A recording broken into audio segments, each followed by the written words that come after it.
السلام علیکم سامعین محترم، جانکاری انفارمیٹیو میں آپ کو خوش آمدید کہتے ہیں۔ ناظرین محترم، آپ نے کبھی انسانی کھال سے بنا ہوا لیمپ شیڈ دیکھا ہے؟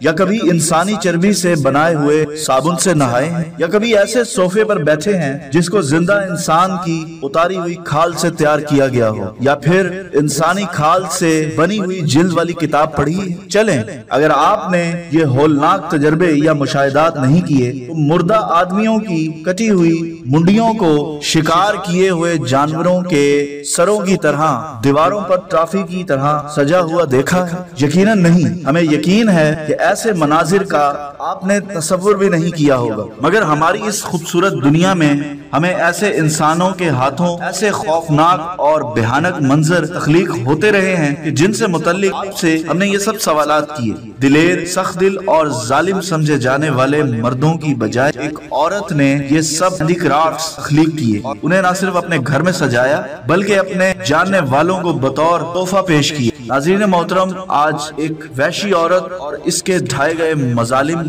کو آج ہم اپنی اس ویڈیو کا حصہ بنائیں گے، لیکن ویڈیو کے آغاز سے قبل اگر آپ ہمارے اس چینل پر نئے ہیں تو انفارمیشن کے اس سفر کے آغاز سے قبل ہمارے اس منفرد چینل کو لائک کیجئے، سبسکرائب کیجئے اور بیل آئیکن پہ جا کر گھنٹی کے بٹن کو کلک کیجئے تاکہ ہماری ہر آنے والی لیٹسٹ اپڈیٹ آپ تک بآسانی پہنچتی رہے۔ ناظرین محترم، یہ ہٹلر کی فوج میں شامل ایک جرمن فوجی عورت تھی جس نے جلادوں سے بڑھ کر کام کیے۔ ایلزے کوخ نام والی وہ پتھر دل عورت اتحادی قیدیوں کے لیے بنائے گئے ایک جنگی کیمپ میں تعینات تھی، جہاں بھیجے جانے والے قیدیوں میں سے شاید ہی کوئی خوش نصیب زندہ بچ کر نکلتا تھا، ورنہ ایلزے کوخ اور اس کے کمانڈنٹ شوہر اور انہی جیسے شقی القلب جرمن فوجی انہیں غیر انسانی اذیتیں دے کر زندگی کی قید سے نجات دیا کرتے تھے۔ ایلزے کوخ کے واقعات جو ہم یہاں پیش کر رہے ہیں وہ دوسری جنگ عظیم کے دوران ایک بدنام زمانہ ٹارچر کیمپ بوکن ورلڈ میں پیش آئے تھے، جہاں ایلزے کوخ اور اس جیسے فنکار اپنے قیدیوں پر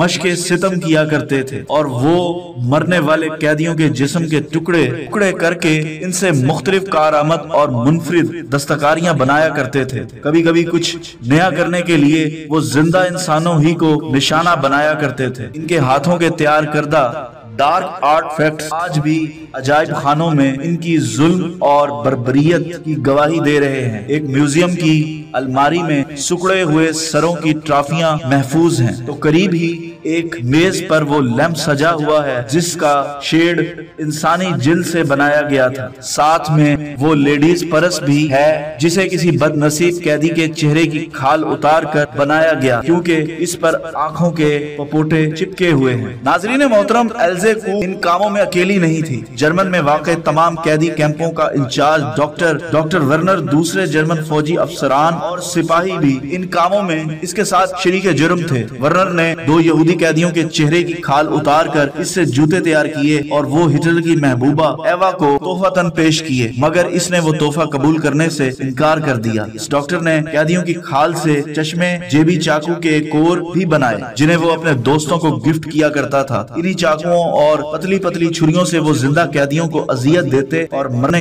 والوں کی لاشوں کی کھال تراشنے کا کام کیا کرتے تھے۔ ایلزے کوخ دراصل پیشن ورلڈ کیمپ کے کمانڈر کارل اوٹو کوچ کی بیوی تھی اور میاں بیوی کی مشترکہ درخواست پر اسے شوہر کے ساتھ اسی کیمپ میں تعینات کیا گیا۔ وہ شوہر سے فرمائش کر کے قیدی چھانٹتی تھی اور انہیں ٹارچر کرنے کے لیے ساتھ لے آتی تھی۔ کیمپ ہی میں واقع اپنے گھر کے ایک کمرے کو ایلزے نے تفتیش کے نام پر اذیت گاہ بنایا ہوا تھا، جہاں آئے دن اس کے ٹارچر کے نتیجے میں قیدی مرتے رہتے تھے۔ انہی کی لاشوں کو وہ اپنے دستے ستم سے انسانی دستکاریوں میں تبدیل کر دیتی تھی۔ اس میں زیادہ تر پولینڈ سے گرفتار ہو کر آنے والے جنگی قیدی تھے کیونکہ ایلزے کوچ پولش لوگوں سے بہت نفرت کرتی تھی۔ اس نفرت کے پس منظر سے کوئی واقف نہیں تھا اور نہ ہی کبھی اس نے اس کی وجہ بیان کرنا پسند کی۔ وہ کوشش کرتی تھی کہ ایسے پولش قیدی اس کے ساتھ آئیں جو شکل و صورت اور قد و قامت کے لحاظ سے اچھے ہوں اور مردانہ وجاہت کے حامل ہوں۔ اس کی اس پسند کے حوالے سے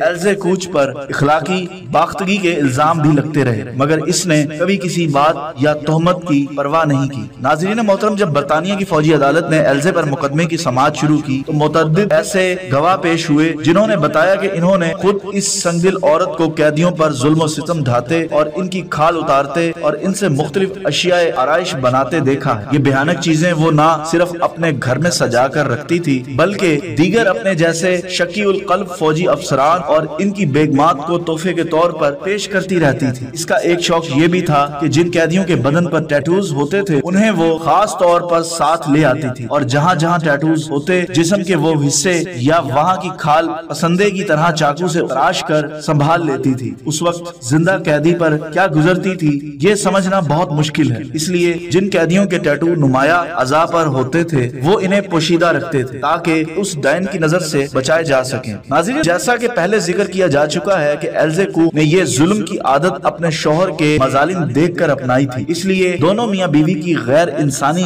ظلم و ستم توڑنے کی بات عام ہوئی تو نازیوں نے پہلے میاں یعنی کمانڈر کارل ٹو کوخ کے خلاف قیدیوں کی غیر ضروری طور پر ازادے کر قتل کرنے اور جنگی ساز و سامان، راشن اور دیگر اشیاء کی خریداری میں بدعنوانی کے الزام میں مقدمہ چلایا اور جرائم ثابت ہونے کے بعد اسے سزائے موت دی۔ ناظرین محترم، ایلزے کوخ کے خلاف شوہر سے بھی زیادہ مظالم ڈھانے کے ثبوت اور شواہد مل چکے تھے، اس لیے یہ واضح ہو چکا تھا کہ اسے بھی سزائے موت ہی سنائی جائے گی، مگر نازیوں نے اس پر مقدمہ نہیں چلایا۔ جنگ عظیم کے خاتمے پر اسے اتحادی فوجیوں نے گرفتار کر کے امریکن ملٹری کورٹ میں پیش کیا تھا، مگر اس نے سزائے موت پر عمل کیے جانے سے پہلے ہی جیل میں خودکشی کر لی تھی۔ اس کے خلاف مقدمات مشہور جج کورناڈو مورگن کی عدالت میں چلائے گئے، جنہوں نے اپنے فیصلے میں قرار دیا تھا کہ اس عورت نے اتحادی قیدیوں کو جس قسم کی خوفناک اذیتیں دے کر ہلاک کیا ہے، ایسی بھیانک مثالیں چنگیز خان،